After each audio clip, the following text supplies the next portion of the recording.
പല പ്രാവശ്യം എടുത്തതാണ് ബിൻസി അപ്പാനിയുടെ കഥകളൊന്ന് പറയാൻ വേണ്ടിയിട്ട്. ഞാനിപ്പോൾ ഒരു യൂട്യൂബറുടെ ഇതിൽ നിന്നാണ് ഈ ഒരു വീഡിയോ കിട്ടിയത്. ഞാൻ ഇതുവരെ കണ്ടിട്ടുണ്ടായിരുന്നില്ല. അപ്പോൾ അത് നിങ്ങളുമായിട്ടൊന്ന് ഷെയർ ചെയ്യണമെന്ന് തോന്നിയിട്ടുണ്ടായിരുന്നു. അപ്പാനിയാണ് ഏറ്റവും വലിയ വിഡ്ഢിയെന്നും ഒരു നിലപാടില്ലാത്തവനെന്നും എനിക്ക് പലപ്പോഴും തോന്നിയിട്ടുണ്ട്. അപ്പാനിയെ പുറത്തിറക്കുന്ന കാര്യങ്ങളൊക്കെ പല യൂട്യൂബേഴ്സും എടുത്തു വെച്ച് പറഞ്ഞിട്ട് വളരെ വിഷമത്തോടു കൂടിയാണ്. അപ്പാനി ശരത്ത് ഭയങ്കര പെർഫോമർ ആയിരുന്നു, അയാൾ അവിടെ നിർത്തണമായിരുന്നു, അയാൾ പുറത്തു പോകേണ്ട ആളല്ലായിരുന്നു. അയാൾ പുറത്തു പോകേണ്ട ആൾ തന്നെയായിരുന്നു. സത്യത്തിൽ നമ്മളിത് തുടക്കമായത് കൊണ്ടാണ് അപ്പാനി അത്രയും ശ്രദ്ധിക്കാതെ പോയത്. അയാൾ ചെയ്ത ചെയ്ത്തുകൾ ഓരോന്നും അയാൾക്കൊരു നിലപാടില്ല എന്ന് റീ എൻട്രി കഴിഞ്ഞപ്പോൾ തന്നെ നമുക്ക് മനസ്സിലായില്ലേ. അതുവരെ അനുമോൾക്കെതിരെ നിന്ന് അനുമോളോട് അടികൂടി ഇപ്പോൾ പുറത്തിറങ്ങുന്ന സമയത്തും എടുത്ത ഇന്റർവ്യൂവിലും ഒക്കെ തന്നെ അനുമോളെ പറ്റി മാത്രം പരാമർശിച്ചുകൊണ്ട് ശൈത്യക്കൊപ്പം ഇരുന്നുകൊണ്ട് അനുമോളെ ശരിക്കും അങ്ങോട്ട് വധിച്ചിട്ട് ഇറങ്ങിപ്പോയ അപ്പാനി പിന്നീട് തിരിച്ചു വന്ന അനുമോളോട് സോറി പറയുന്ന ലെവലാണ് നമ്മൾ കണ്ടത്. വളരെ സഹാനുഭൂതിയോടെ സംസാരിക്കുന്നുണ്ടായിരുന്നു. ആൻഡ് ദെൻ അക്ബറിന്റെ കൂടെ കൂടിയിട്ട് വീണ്ടും കുതികാല് വെട്ടുന്നത് കണ്ടിട്ടുണ്ടായിരുന്നു. സത്യം പറഞ്ഞാൽ ഒരു നിലപാടുമില്ലാത്ത വ്യക്തിയാണ് അപ്പാനി എന്നുള്ളത് വസ്തുത. ഇപ്പോൾ ഈ ഡീഗ്രേഡിങ് നടക്കുന്നത് അതിനകത്ത് നടന്ന, അതായത് കണ്ടസ്റ്റൻസിൽ ഓരോരുത്തർക്കും നടന്ന നഷ്ടബോധം കൊണ്ട് വരുന്ന ഒരു ഇതാണ്. അനുമോളെ ഡീഗ്രേഡ് ചെയ്യുക എന്നുള്ള ഒരൊറ്റ ഇന്റൻഷനിൽ നടക്കുന്ന ഒരു കാര്യമാണ്. കഴിഞ്ഞ തവണ നിങ്ങളൊക്കെ ശ്രദ്ധിച്ചിട്ടുണ്ടോ ഇല്ലെന്ന് അറിയില്ല, പേളി മാണി ഉണ്ടായിരുന്നു ഇതിനകത്ത്. പേളി ഏറ്റവും കൂടുതൽ വെറുത്തതാണ് അവരൊക്കെ. പേളിക്കായിരുന്നു അതിനത് കിട്ടേണ്ടത്. പക്ഷെ അത് ആ സമയത്ത് സാബു അടിച്ചുകൊണ്ട് പോയി. അതെന്താണ് റീസൺ എന്ന് എനിക്കറിയത്തില്ല. എനിക്കിപ്പോഴും വിശ്വാസം അത് പ്രവാസികളുടെ വോട്ട് തന്നെയാണ് സാബുവിനെ വിജയിപ്പിച്ചത്. ആപ്റ്റായിട്ടുള്ള ഒരു കണ്ടസ്റ്റൻ്റ് ആയിരുന്നു വെച്ചത് പേളി തന്നെയായിരുന്നു. കാരണം അവിടെ ഏറ്റവും കൂടുതൽ സഫർ ചെയ്ത ഒരു വ്യക്തി പേളി തന്നെയാണ്. പക്ഷെ പേളിക്ക് അത് കിട്ടിയിട്ടുണ്ടായിരുന്നില്ല. എനിഹൗ അത് നമ്മൾ അതിനകത്ത് അത്രയും ഇനി അതിലേക്കൊന്നും പോകേണ്ട കാര്യമില്ല. പക്ഷേ ജനങ്ങൾ ഏറ്റെടുത്തത് പേളിയെ തന്നെയാണ്. ഇന്നും അവരുടെ ഒരു സർക്കിൾ, ഇപ്പോൾ ബഷീർ ഒരു വിശേഷമോ അല്ലെങ്കിൽ ഈ പറയുന്ന മറ്റ് ആരുടെയെങ്കിലും ഒരു വിശേഷത്തിന് പേളിയെ കാണാൻ കിട്ടുമോ? ഇല്ല, അവർ വിളിക്കാറില്ല. ഇന്നും അവർ ഒഴിവാക്കി നിർത്തി ഒറ്റപ്പെടുത്തപ്പെട്ട ഒരു പെൺകുട്ടിയാണ് പേളി. പക്ഷെ പേളി സക്സസ് ആയിരുന്നു ലൈഫിൽ. അത് അവൾ തെളിയിച്ചു ഇല്ലേ. അവൾക്ക് കിട്ടിയ കണക്ക് ഒരു അക്സെപ്റ്റൻസ് ഉള്ളൂ യൂട്യൂബിലും ഇൻസ്റ്റയിലും ഒക്കെ അവൾക്ക് കിട്ടിയ, അവളുടെ ചാനലിന് കിട്ടിയ ഒരു അക്സെപ്റ്റൻസ് വേറെ ആർക്കെങ്കിലും ഉണ്ടോ? എങ്ങനെ നിലനിൽക്കുന്നു നോക്ക്. ശ്രീനിഷിനെ പറ്റിക്കുമെന്നും അതുമാത്രമല്ല ഒരുപാട് രീതിയിൽ ബുദ്ധിമുട്ടാകും, പുറത്തിറങ്ങിക്കഴിഞ്ഞാൽ ഇവളുടെ സ്വഭാവം കാണിക്കുമെന്നൊക്കെ പറഞ്ഞ് ഒരുപാട് ഡീഗ്രേഡ് ചെയ്യപ്പെട്ട വ്യക്തിയാണ് പേളി ഇന്ന് എവിടെ നിൽക്കുന്നു. അതേ ലെവലിലേക്ക് അനുമോളും ഉയർന്നു വരും എന്നുള്ളത് തർക്കമില്ല. ഞാൻ ഇത്രയും പറയാനുണ്ടായ കാരണം ഒരു വീഡിയോ ആണ്. ആ വീഡിയോ നമുക്കൊന്ന് കാണാം. പനിച്ചേട്ടന് PR കൊടുത്ത ആളുകൾ തന്നെയാണ് അനുവിന് PR കൊടുത്തേക്കുന്നത്. പിന്നെ ആദ്യം 50,000 കൊടുത്തു, ഇനി ഇറങ്ങിയിട്ട് ബാക്കി കൊടുക്കും. അനുവിന്റെ PR ടീമിനെ അല്ല ഞാൻ PR ഏൽപ്പിച്ചത്. ഉണ്ടായിരുന്നോ? ഇല്ല, അങ്ങനെ ഒരു സംഭവം ഉണ്ടായിട്ടില്ല. ചേട്ടന് PR ഉണ്ടായിരുന്നോ? ഇല്ല. എങ്ങനെയുണ്ട്? ഇവനെ ഒന്നും പറയാനില്ല. അവന് PR ഉണ്ട്. അവൻ കൊടുത്ത അതേ PR തന്നെയാണ് അനുമോളുടെ PR എന്ന് പറയുന്നത്.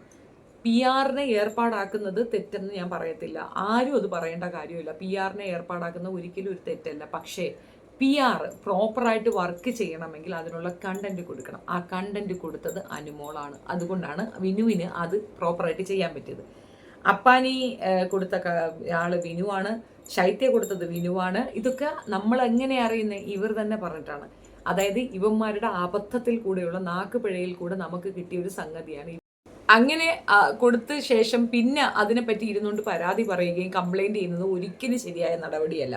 PR ചെയ്ത പെർഫോമൻസ് അത് കൃത്യമായിട്ട് നമുക്ക് മനസ്സിലായ ഒരു കാര്യമാണ്. ഇനി ഒരു കാര്യം ചോദിക്കട്ടെ, അനുമോളുടെ PR പറ്റി കരഞ്ഞ് പറയുന്നവർ അക്ബറിന് വേണ്ടി PR ചെയ്തതിനെ പറ്റി എന്താ മിണ്ടാത്തത്? അനീഷിന് വേണ്ടി തൊപ്പി ഏർപ്പാട് ചെയ്തത് എന്താ പറയാത്തത്? അനീഷ് തൊപ്പിയെ എന്തിനാ PR ആക്കിയത്? ആ PR കൊള്ളാമായിരുന്നു. ഇപ്പം വിനു ചെയ്തത് മാത്രം ഒരു ക്രൈം, പൈസയൊന്നും വാങ്ങിക്കാതെ തൊപ്പി അത് ചെയ്തിട്ടുണ്ടെങ്കിൽ അതൊരു കുഴപ്പമല്ല അല്ലേ? ആകെ മൊത്തം നല്ല രീതിയിൽ PR കളികൾ പുറത്തുണ്ടായിരുന്നു. ആ PR ബേസിൽ തന്നെയാണ് പലരും അവിടെ നിലനിന്ന് പോയത്. അനുമോൾക്ക് PR കൊടുക്കാനും മാത്രമുള്ള അത്യാവശ്യ സംഗതികൾ അനുമോളുടെ ഭാഗത്തുനിന്നും ഉണ്ടായിരുന്നു. അതുകൊണ്ട് അനുമോളും അവിടെ എക്സിസ്റ്റ് ചെയ്തു എന്നുള്ളതാണ്. പക്ഷേ ഏറ്റവും എൻഡ് പോർഷനിൽ അനുമോളെ ജയിപ്പിച്ചതിൻ്റെ പൂർണ്ണ ഉത്തരവാദി അതിനകത്തുള്ള കണ്ടൻസ് ശൈത്യ, ആദിലയും നൂറയാണ്. എന്തുകൊണ്ട് ആദിലയും നൂറയൊന്നും ചർച്ചയ്ക്ക് വരുന്നില്ല? ആദിലയും നൂറയൊക്കെ എത്ര ഫേക്കായിരുന്നു.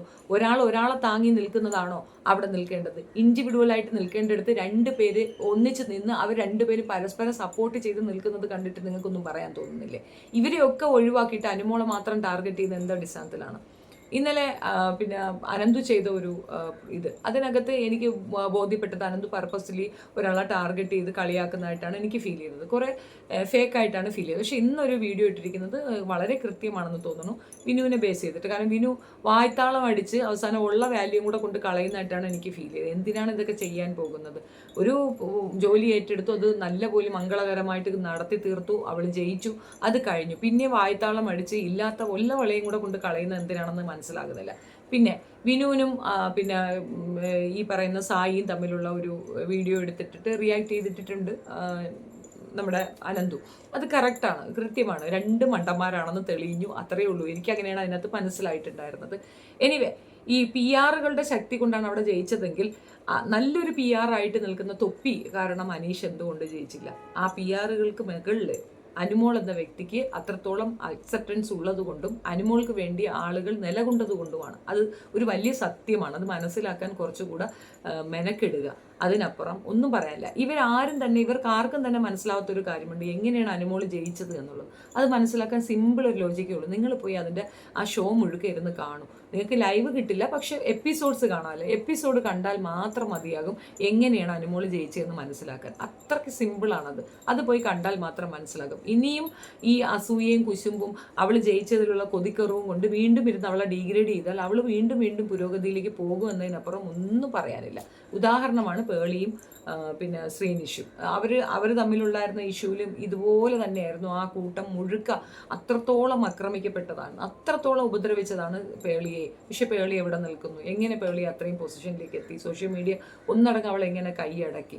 അത് അവളുടെ യോഗ്യത തന്നെയാണ്, അവളുടെ ക്വാളിറ്റി തന്നെയാണ്. അവൾ അങ്ങനെ തന്നെ സൂപ്പറായിട്ട് മുൻപോട്ട് പോകുന്നുണ്ട്. അത് കണ്ടിട്ട് അന്തം വിട്ടിട്ട് ഇരുന്നു കൊണ്ട് കുത്തിക്കഴപ്പ് പറഞ്ഞിട്ട് ഒരു കാര്യവും ഇല്ല എന്നുള്ളതിൽ. ഈ അപ്പാനിയാണ് മെയിൻലി ആ പെണ്ണിനെ ഒരുപാട് ഉപദ്രവിച്ചത്. ഏറ്റവും മോശപ്പെട്ട രീതിയിൽ, ഏറ്റവും ഹാഷ് ലാംഗ്വേജ് ഉപയോഗിച്ച് അനുമോളെ ഏറ്റവും തറ പറ്റിക്കാൻ ശ്രമിച്ചത് ഇയാളാണ്. പിന്നെ ഞാൻ വേറൊരു വീഡിയോ കണ്ടിട്ടുണ്ടായിരുന്നു, പുറത്തിറങ്ങിയ ബിൻസിയുടെ ചന്തിയിൽ കൈവച്ചുകൊണ്ട് നിൽക്കുന്ന ഇയാളുടെ ഒരു വീഡിയോ എനിക്ക് ഒരാൾ കൊണ്ടൊന്ന് ഷെയർ ചെയ്തിട്ടുണ്ടായിരുന്നു. ഞാൻ അത് പബ്ലിക് ആക്കാൻ നിന്നില്ല, കാരണം നമ്മളായിട്ട് ഇനി ഒരു കുടുംബം തകർക്കാനായിട്ട് പോകേണ്ട കാര്യമൊന്നുമില്ല. പക്ഷേ അവൻ അത്ര നല്ല വ്യക്തിയല്ല. ഇവനെ ചാരി നിന്നുകൊണ്ട് ബിൻസി പറയുന്നതും അത്ര നല്ല കാര്യങ്ങളൊന്നുമല്ല, രണ്ടും കണക്കാണ്. പിന്നെ പുരോഗമനവാദികൾക്ക് എന്തും ആകാമല്ലോ, വൈഫ് സ്വാപ്പിംഗ് ആകാം, ഇതേപോലെയുള്ള ഫ്രീ സെക്സ് ആകാം, പുരോഗമനവാദിത്തൊക്കെ പെടും. ഇവന്മാരൊക്കെ പുരോഗമനവാദികളായിരുന്നല്ലോ. ഈ അക്ബറിന്റെ കുത്തിത്തിരിപ്പിൽ പോയി ചാടിക്കൊടുത്താണ് അക്ബാനിക്ക് ഇങ്ങനെ ഒരു ഗതികേട് വന്നത്. പക്ഷെ അപ്പോഴും ഞാൻ പറയും, വ്യക്തിത്വമില്ലാത്തൊരു വ്യക്തിയാണ്. അതുകൊണ്ടാണ് ലാസ്റ്റ് സ്റ്റേറ്റ്മെന്റ് എന്ന നിലയിൽ പുള്ളി ഒരു കാര്യം പറഞ്ഞിട്ടുണ്ടായിരുന്നു, ചീത്ത വിളിക്കുന്ന ആണുങ്ങളാണ് പെണ്ണുങ്ങൾക്ക് ഇഷ്ടവും. സ്വന്തം പെണ്ണുപിള്ളയുടെ കാര്യം വന്ന് ബാക്കിയുള്ള പെണ്ണുങ്ങളുടെ തലയിൽ കൊണ്ട് വെക്കാൻ നോക്കിയത് ഇയാളാണ്.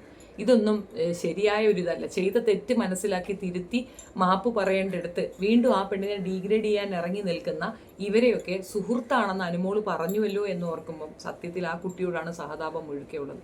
ഇപ്പോഴും അനുമോളെ ഉയർത്തിക്കൊണ്ടുവരാൻ ഇവർ വീണ്ടും ശ്രമിക്കുകയാണ്. അതോടെ കഴിഞ്ഞു, ആ പോഷൻ കഴിഞ്ഞു. പക്ഷെ ആ കുട്ടിക്ക് വീണ്ടും അക്സെപ്റ്റൻസ് കിട്ടാൻ വേണ്ടിയിട്ട് ഇവന്മാരൊക്കെ അശാന്ത പരിശ്രമം നടത്തുന്നതായിട്ടാണ് എനിക്ക് ഫീൽ ചെയ്തത്. നിങ്ങളുടെ അഭിപ്രായം കമൻറ്റിൽ പറയുക. വീഡിയോ ഇഷ്ടപ്പെട്ടാൽ like, share and subscribe my channel. Thank you.